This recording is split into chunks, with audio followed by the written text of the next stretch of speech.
What is up, Ferret Nation? It's me, YemmytheFerret here with another episode of YemmyCast, a video game podcast on Spotify, SoundCloud, iTunes, and of course, the one and only YouTube.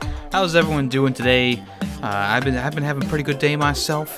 I'm ready for that Borderlands 3 gameplay reveal, so hopefully that's going to be today. We'll see though, we'll see. But anyways, thank you for listening on whatever platform you're listening on. The podcast is available on Wednesdays. It premieres at 4 p.m. Eastern Time on YouTube, and also, update, it's also going to be premiering on Sundays at 9:30 a.m. on Eastern Time on Sundays as well. Saturdays just seemed too choked.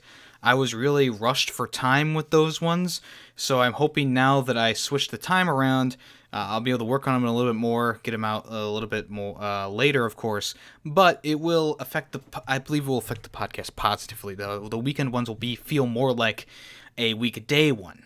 I don't know if there is really a difference. I can tell the difference because I'm, of course, the one who, edits them together and listens to them back and forth and frontwards and backwards and speaks them verbally. I'm not some kind of stupid noob.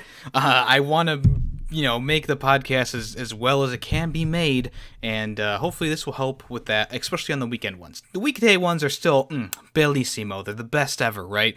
But the weekend ones, sometimes they come out as a little rushed, especially the parts where, I'm just talking alone. Not the parts with people. People parts are great, because I do those way ahead in advance. But the regular part of the podcast, sometimes it can feel a little rushed. I felt like last week was a little rushed.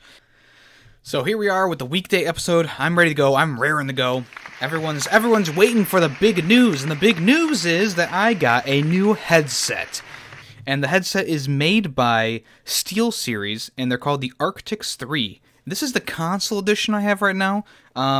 So I didn't buy the PC version, which is what I'm using it on now, but I don't need a microphone for my PC. I just wanted the audio quality to be good, and I also wanted it to not hurt my ears when I was talking on the microphone. Now, if you see at the top of the box here, it says, Best High-End Gaming Headset, as told by IGN. Now, I've had a rough history with IGN.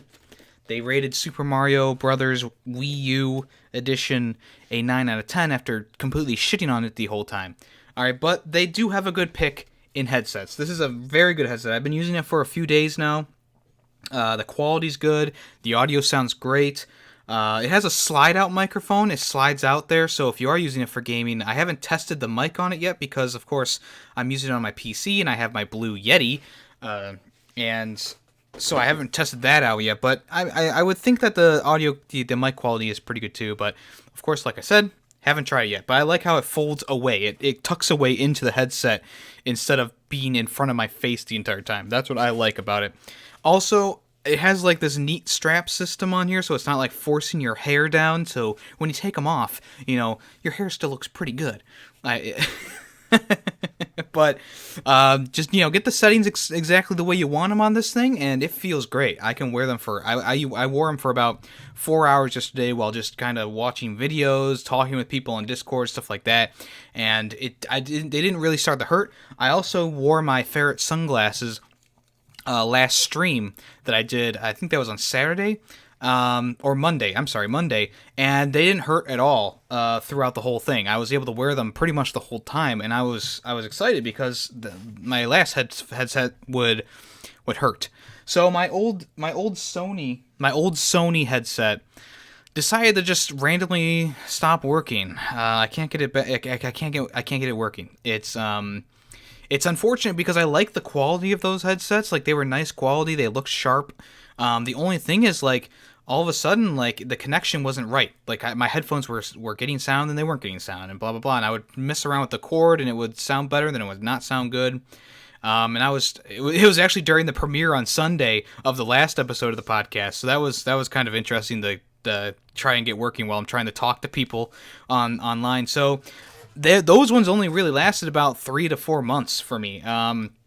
I forget what model it was, but it was a Sony model that didn't cup over your ears.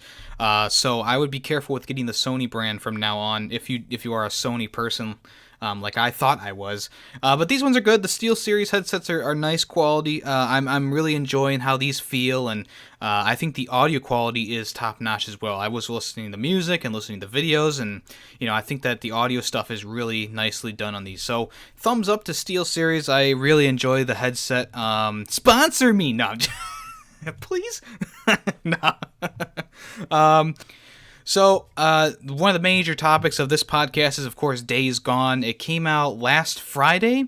When this, on the recording of this video, it was last Friday. I played a lot of it. I played a large amount of it, and so I have a pretty good idea of what to expect and what's going to happen during this game. For a lot of people, it may seem a little empty. It may seem a little not rushed, but things are like very condensed, and even though the map looks big, it feels a little bit small to me. But in any case, Days Gone is an open world adventure game. It kind of has like RPG elements in it. It's third person. You drive a motorcycle around to get where you need to go.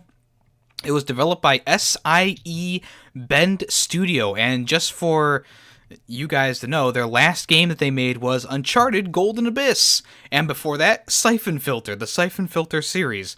They also made Bugsby 3D, and if you know anything about Bugsby 3D, you know that is a complete shit game and a waste of time, but they've improved themselves. They came from the PS2 to the PSP era and the Vita, and now we got a PS4 exclusive from them, published, of course, by Sony. It's a Sony exclusive. It's a PS4 exclusive game.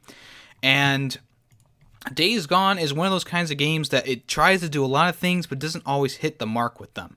The combat in the game is nice, but I feel like at times my bullets are going through freakers. When I'm using the crossbow against human enemies, it's great. Everything hits the way I want it to, the physics are there, but when I'm going up against hordes of freakers and I'm trying to turn around and shoot a few to run away or get ready a Molotov, my bullets seem to be going through some of them, and it really annoys me because then they hit me and then I have to deal with the healing process and stuff like that. The crafting in the game is pretty basic. It kind of reminds me of Tomb Raider or Rise of the Tomb Raider, and I like the crafting in that one. It's like on-the-go crafting. You pick up your items and you craft them in the wheel, the weapon wheel. The only thing that kind of annoys me about the weapon wheel is the fact that if you want to go to a Molotov, you have to hold down L1 and then you select the Molotov. Oh wait, you have a grenade in your inventory? Okay, it selects the grenade first. And I'm like, I don't want the grenade, I want the Molotov. So you have to switch to the Molotov, and by that time, the slowness in the open world has caught up with you, and usually freakers are on your ass. So it's a little bit more awkward to like do those kind of things. Also, when you're switching weapons, let's say I have the crossbow equipped, and I want to switch to my backup weapon. Yeah, that's easy. Just press triangle. It switches automatically. Well, if I want to switch back to my crossbow, excuse me, you're gonna pull out your pistol. You're going to pull out your pistol instead of pulling back out the last weapon I had equipped. It's dumb. It's dumb how that works. With patches, they may be able to fix that, but for right now, it's really been annoying me because usually I switch between the AK-47 and the crossbow. AK-47 is for freakers, crossbow is for human enemies. Crossbow is literally a one-hit kill no matter where you hit a human. So, other things about this game is the world looks really great, and the driving physics of the bike are okay. I feel like sometimes when you're drifting, things get a little weird. Things are a little weird there, but it's really cool how the weather really affects how the game runs and how the game works. Water and snow affect how the bike goes down hills and on dirt paths and off paths. Also, I really enjoy taking care of your motorcycle. You have to fix it every so often. You have to fill it with gas. Gas is a very it's kind of like Mad Max, where it's like it's supposed to be scarce, but you find it everywhere. And there's times where you have a gas can and you need to use it to blow something up. Well, it's like, I'm just going to go over and fill my bike real quick because there's an unlimited amount of gas in this gas tank. It's not like Mad Max where it shows you, oh, this one's at 75% gas, has 75% of gas in it. This one only has 25. It's just the gas can is unlimited gas. You can use it to fill your bike, then you can fill a generator, and then you can use it to blow up any freakers that are around.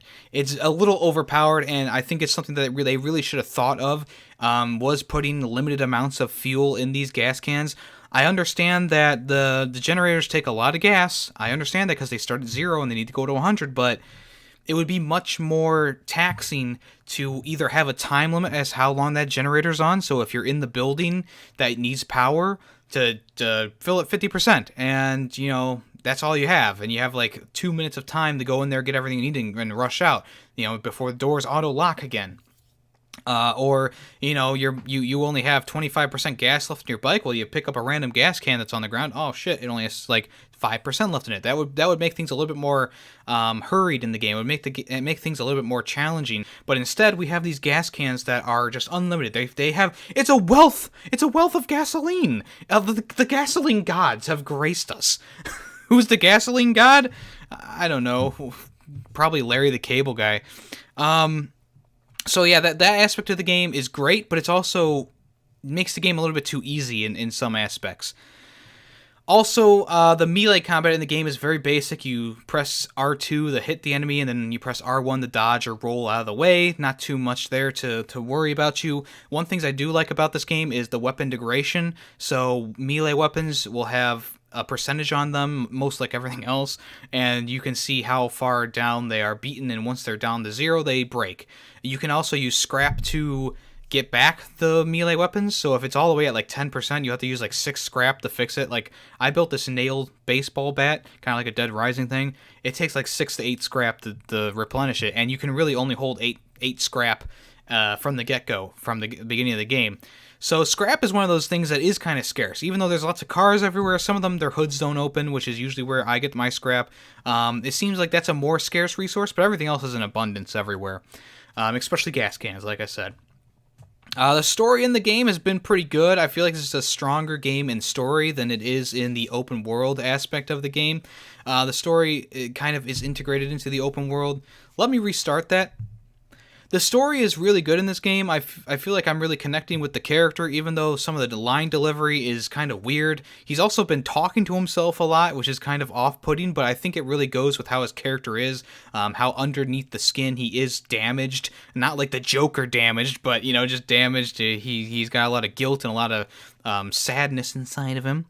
And I think that the story is really well integrated with the open world. Instead of having to do a set amount of things in the open world, you can kind of drive anywhere you want to on the map. It's kind of like Horizon Zero Dawn in that aspect, where you can literally go anywhere on the map and you can do anything you really want to, because the story is technically secondary in the aspects of that.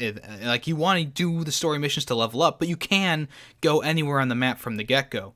It's not like there's constrictions to, I can't get here or I can't get here. Now, I don't know if there's a separate map. I've only been on the first map so far. I played about 5 to 10 hours of the game so far, and I've only been on the one map, so I'm really getting to know this map really well. So I don't know if there is an up north where it is a different map. I'm not sure about that yet, so I can't talk about that yet, but for now I think the base map is great. There's lots of hills and ridges and stuff like that. There's a lot of cool places that look great. The only problem I'm having right now is I feel like there's a lot of frame drops in the game. Now, I know what you're saying, Yemmy, back when Arkham Knight came out, you said frame rate drops weren't a big deal. That's because they were literally dropping from like how much is like 30 frames per second? It would drop to like 29 or 28. And I was like, that's not a big enough difference to really make it noticeable. Here, it seems like it goes from 30 FPS down to like 10 at times when it's trying to load stuff, or there's a lot of, I haven't seen it with the freakers on the screen as much, but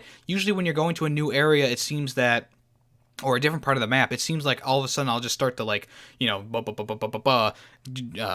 frame rate drop a little bit, and then it goes away. It doesn't come back. They've been releasing patches for the game which to fix the frame rate drops and stuff like that, so I'm sure today when I get back on it, there was a new patch today. Hopefully that'll fix some frame rate drop issues that I had with it, but other than that, the world looks great. It really does look beautiful. A lot of the environments and stuff like that are beautifully rendered out, and there's a lot of things that happen, like cars and buildings and stuff like that look great. One of the big things about this game is, everything that's in the open world. There's collectibles, there's enemy like outposts to capture, there's freaker nests to capture, and I think they really did a good job with the freakers in this game and the things to do in the open world. Even though the gameplay can get a little repetitive, there are a lot of freaker hives and nests. I'm sorry, they're called nests, not hives.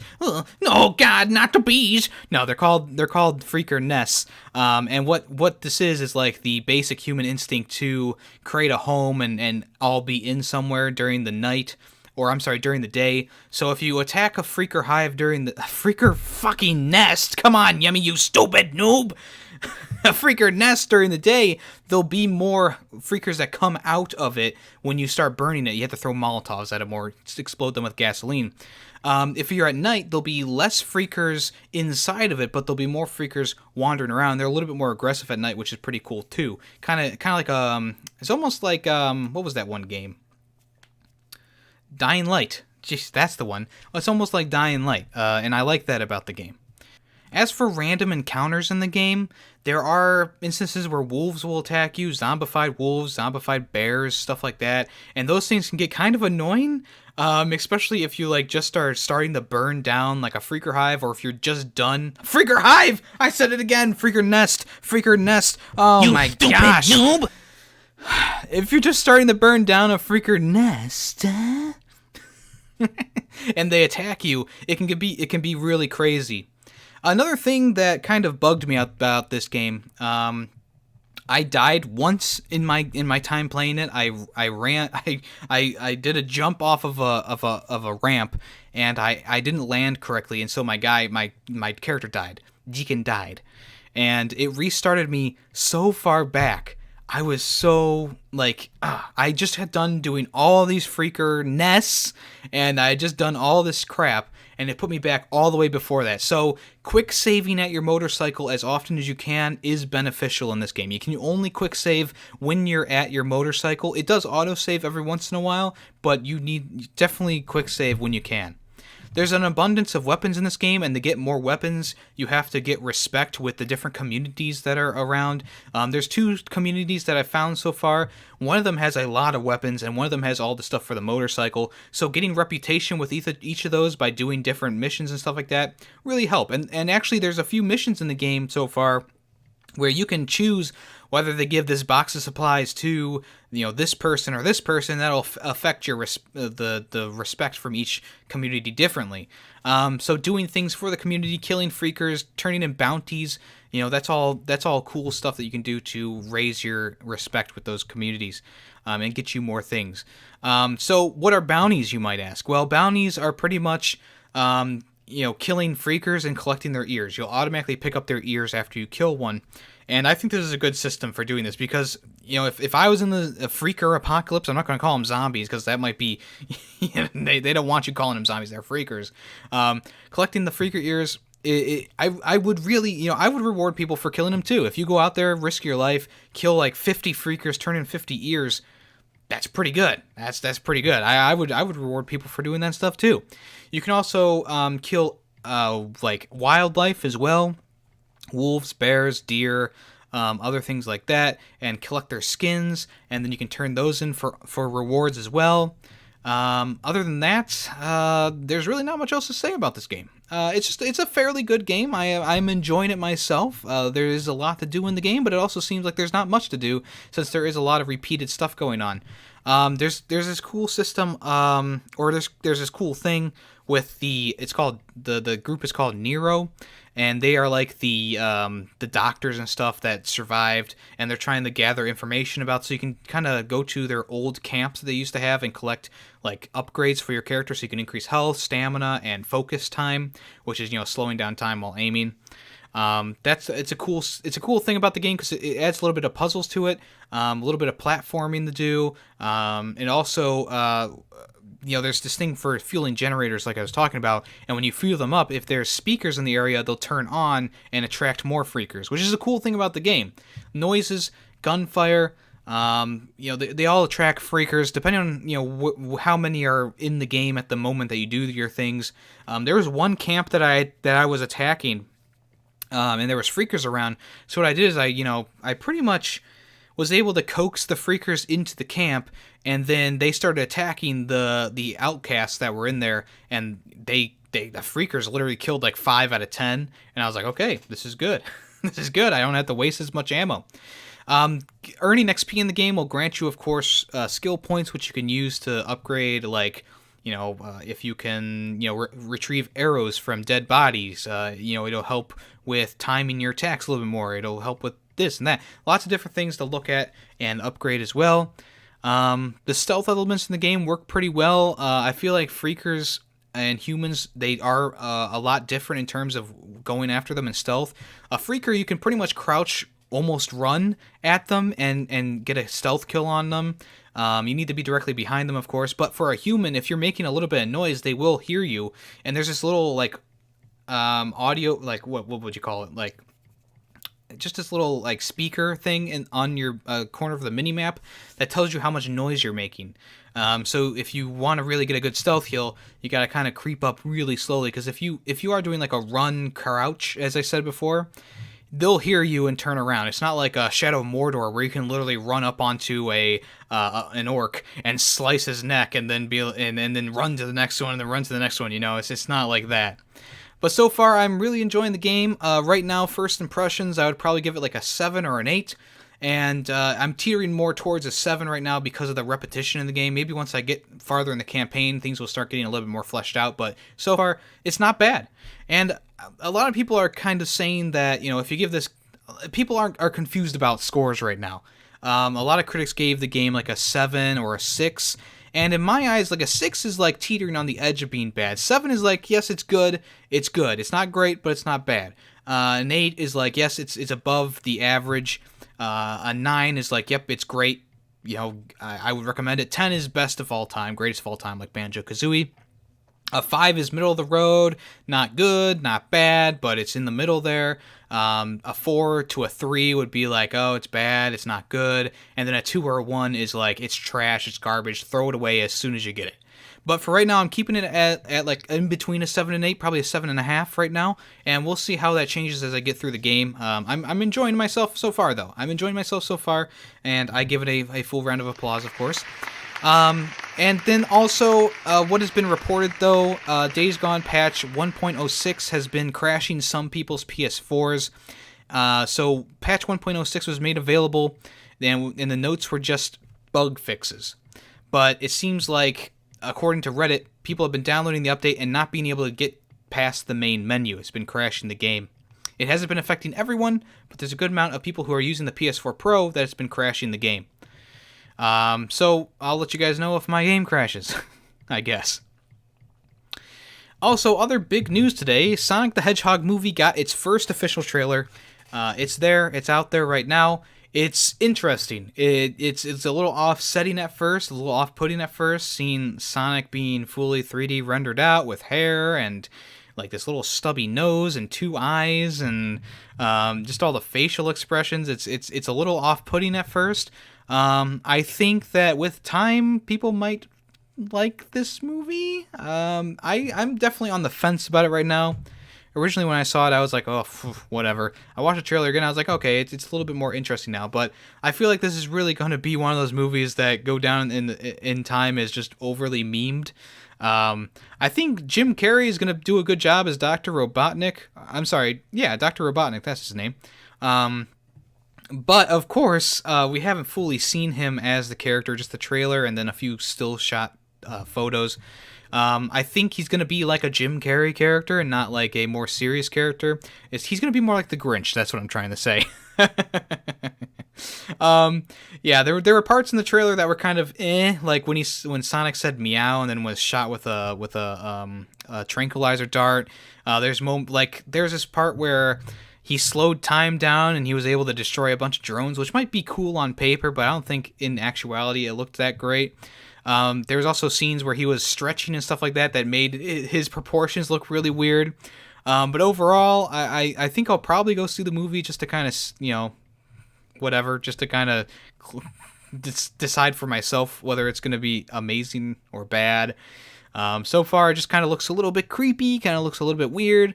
I'm sure there's scenes that might work out a little bit better during the movie, but, I think this is a good representation of what it may be.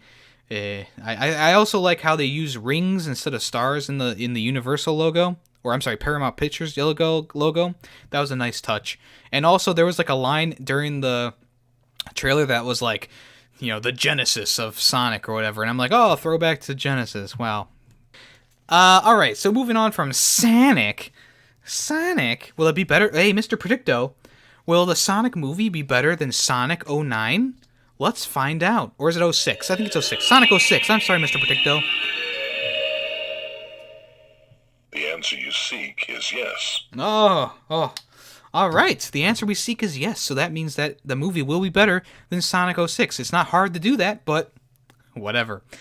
All right, so Randy Pitchford of Gearbox said he would love to see Borderlands on the Switch, whether it's Borderlands 1, 2, or 3. Let's make it happen, boys! So someone on Twitter asked him if the Borderlands series was going to come to the Nintendo Switch. He said that he would love to make it happen. Prior to the PAX East, Gearbox Software began teasing with a series of images on Twitter for Borderlands 2 and Borderlands 1 for the PlayStation 4, and also they did Bulletstorm Duke of Switch Edition. They were teasing that. Many Borderlands fans want Borderlands to come to the Switch. They want to play Borderlands on the go. I think Borderlands 1 would work pretty well, and I think that Borderlands 1 would be a good starting point for Switch owners because, let's face it, it's the first game. It's probably the easiest to port over. The updated graphics and everything like that probably shouldn't be too much of a problem for the Switch to handle. Borderlands 3, on the other hand, might be a little bit more involved, but I think Borderlands 1 and 2, the Handsome Collection, I think that would be a shoo-in to get on the Switch. So we'll see what happens. Hopes are high right now, and hopefully the Switch owners will get their due. Also, in Borderlands 3 news, you can earn in-game loot ahead of launch with Borderlands 3 Twitch extensions. So the gameplay debut is going to be today it's Wednesday. I'm not sure what time it is. It might already be out by the time that this comes around. I'll talk about it in the comics probably. But according to the studio, hundreds of the biggest streamers will be playing and live stream Borderlands 3 Wednesday, today, tomorrow, if you're listening to this in the past. So there's going to be plenty of gameplay to tune into aside from the official broadcast. So what you need to do is you need to link your Gearbox account, which is, I think it's called Shift account, with Twitch. You need to link those with Twitch, and if you're watching a stream, you can interact with them on stream, and then loot boxes are going to open up every once in a while, and all the weapons that are in the loot box will go to a random user.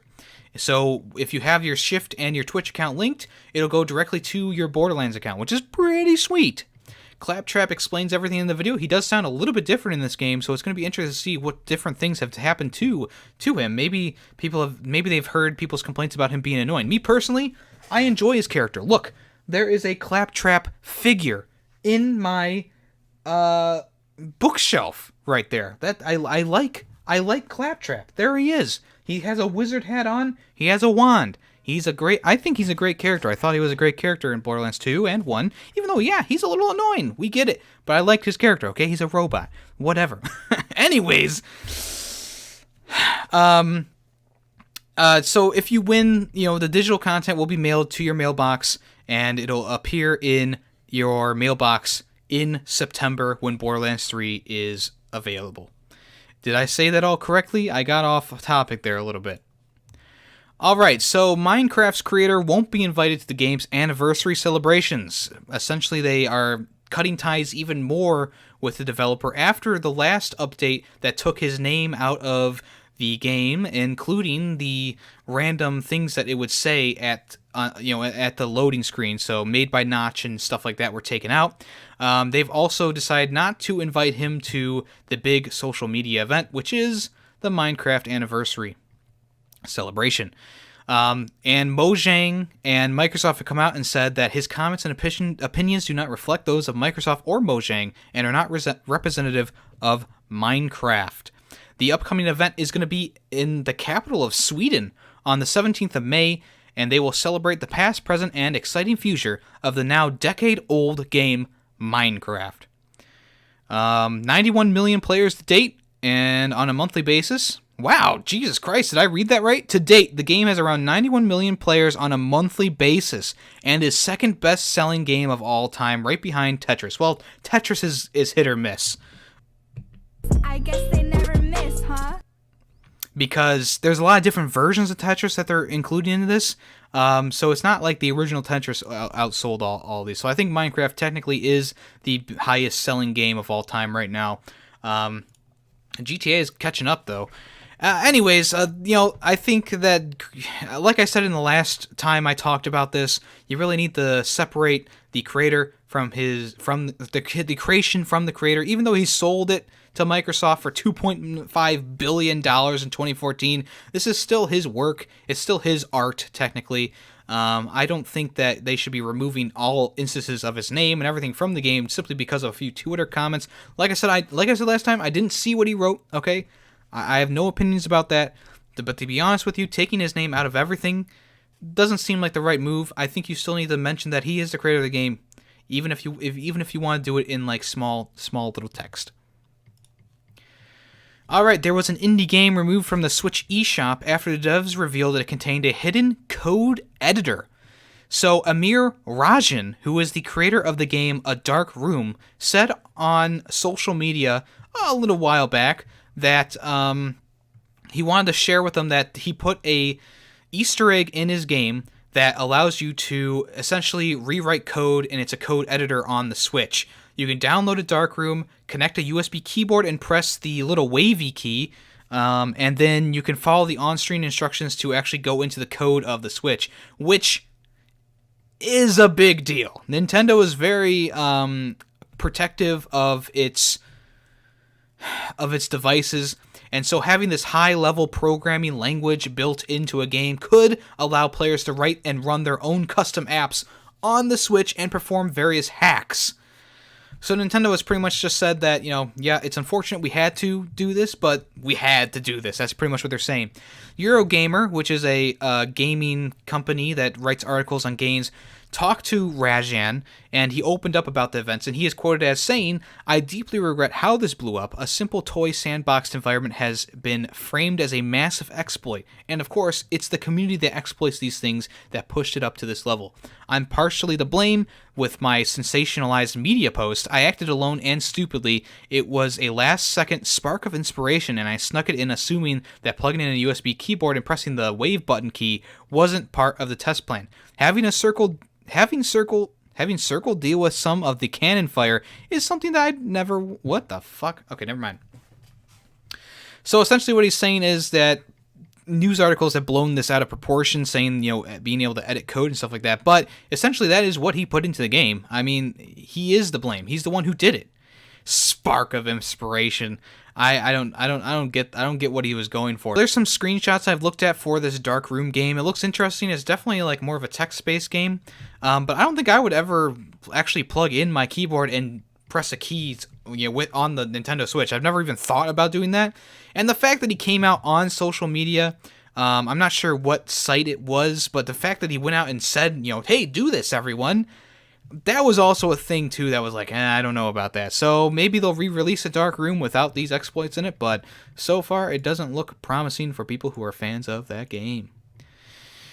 Alright, so the voice of Mario, Charles Martinet, has cleared up a decades-long debate about Super Mario 64.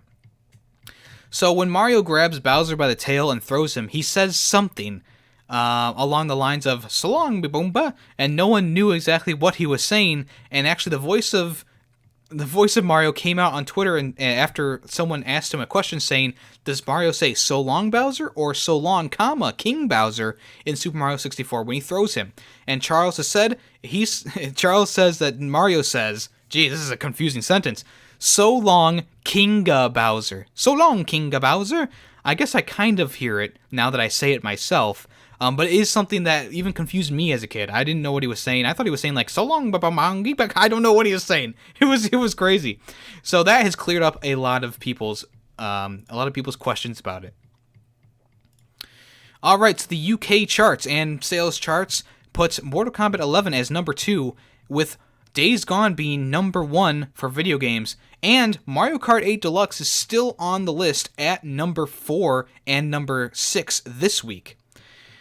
4 last week, 6 this week. I said that wrong. So if you're thinking that Mario Kart 9 is going to come around soon, I don't think so. I think it's actually going to be a while before we get another Mario Kart, because Mario Kart 8 Deluxe is selling so well on the Switch. It's crazy how well it's selling. It's a 2-year-old game right now, Mario Kart 8 Deluxe. It's even more older if you're looking at the Wii U version.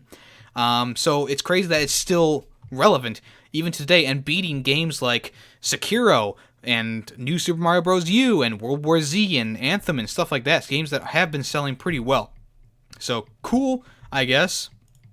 So Nintendo is going to be doing its E3 presentation this year, and it's going to be another video presentation. It's going to be another Nintendo Direct.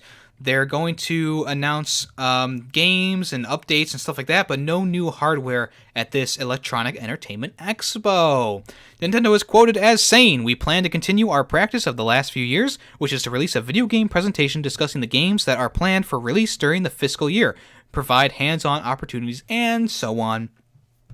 Will Doug Bowser be in this one? I guarantee it. This is going to be his big rise as the head of Nintendo America. So if they don't have him in this presentation, we may need to rethink everything we've said about him. All right, we got some Xbox news, and everyone's like, oh my god, it's been a little while. But games with gold for May 2019 have been announced, and they are Marooners, The Golf Club 2, featuring PGA Tour, Earth Defense Force, Insect Armageddon, and Comic Jumper. All these games are available on Xbox One, and the last 2 games are available on the Xbox 360. They're all going to be available between May 1st and 31st, with the Golf Club being only from May 16th to June 15th. So it's a little bit longer, actually. Same thing with Comic Jumper. That one's going to be May 16th through the 31st. So that one has a little bit shorter of a release window. And Earth Defense Force is May 1st through 15th. The Earth Defense Force game right there that they're announcing for this one is good. I like that one. Earth Defense Force, the newest one, not the newest one, but the one that was before the newest one. Jesus Christ, Yemmy. That one is not very good, but this one was great. I remember playing this one on the Xbox 360 with my friend Nick. Shout out to Nick. We had a lot of fun with it. You shoot ants and stuff like that. I don't know anything about these other games except for the Golf Club. It's it's just like a golfing game. It's a PGA Tour kind of game, and they partnered with PGA's Tour, so now we know that we're not going to be getting any more EA Sports versions of the game.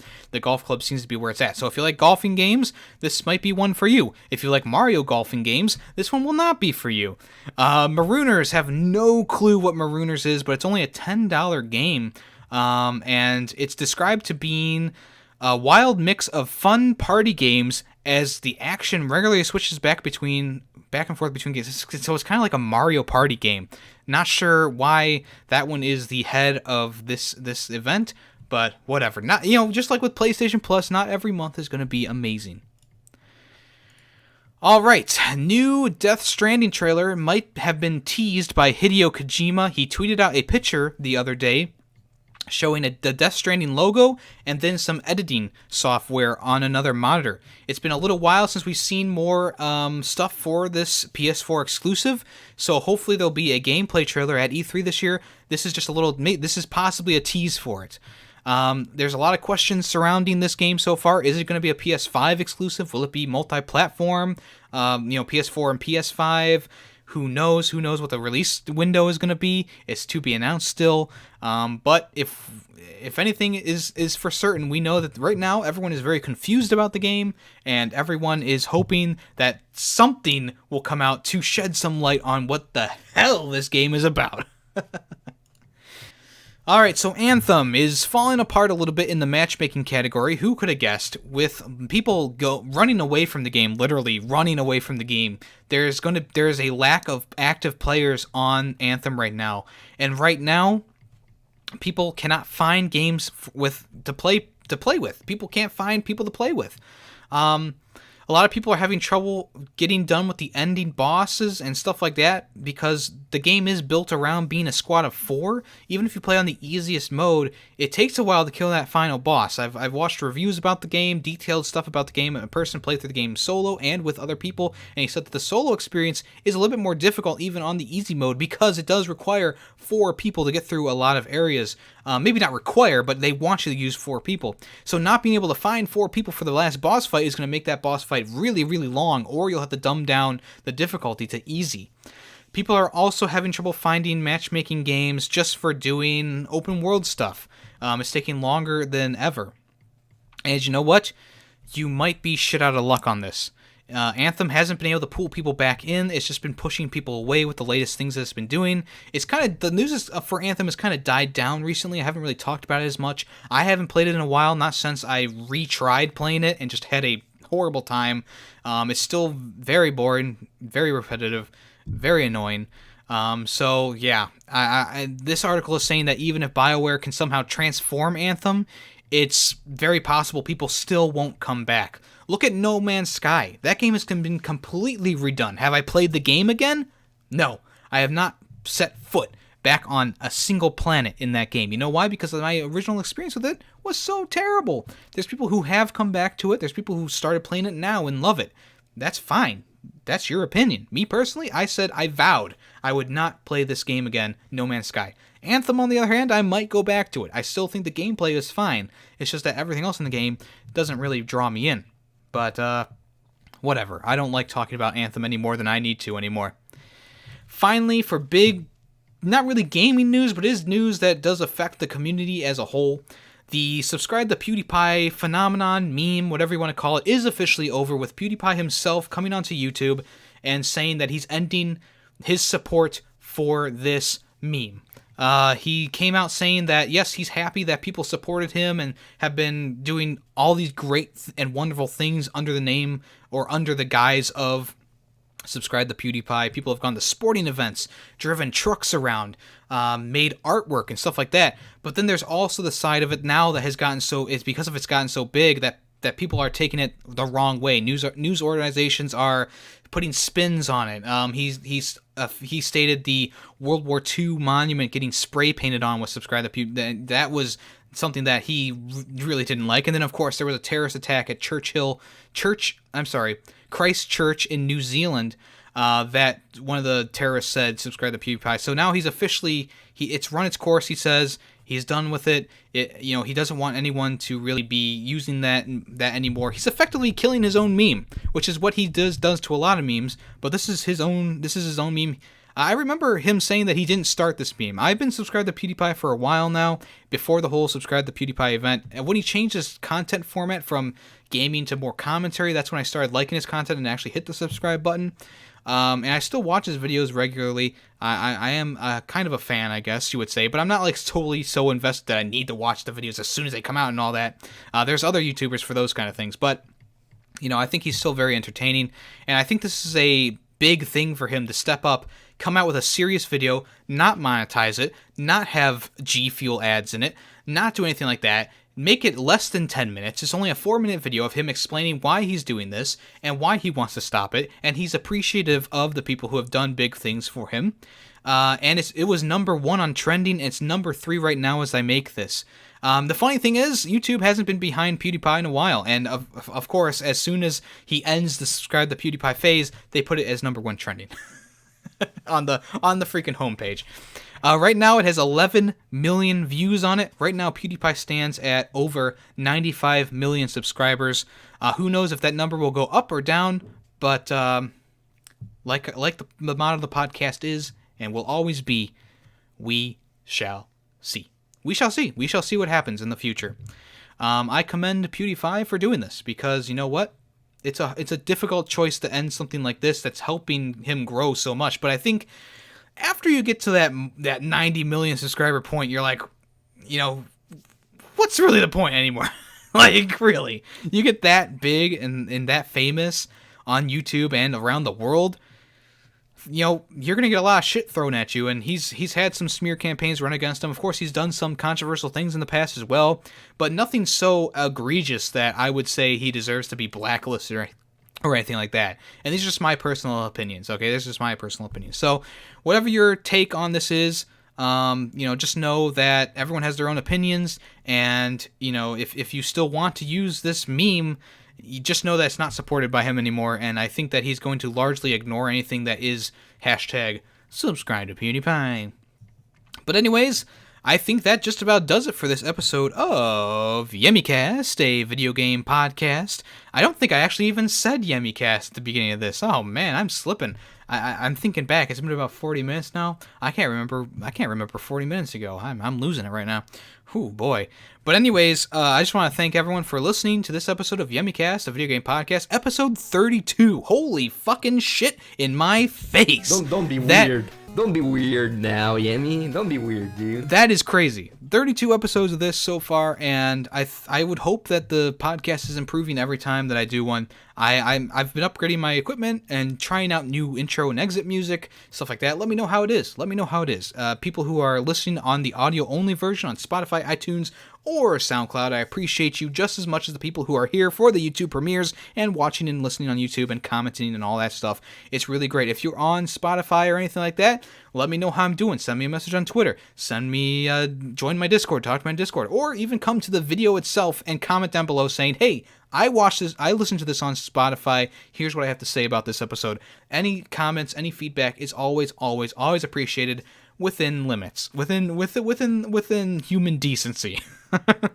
Other than that, once again, I am your host, YemmytheFerret, and this has been another episode of YemmyCast, a video game podcast, now premiering Wednesdays at 4 p.m. Eastern Time and Sunday 9:30 a.m. Eastern Time. See you there.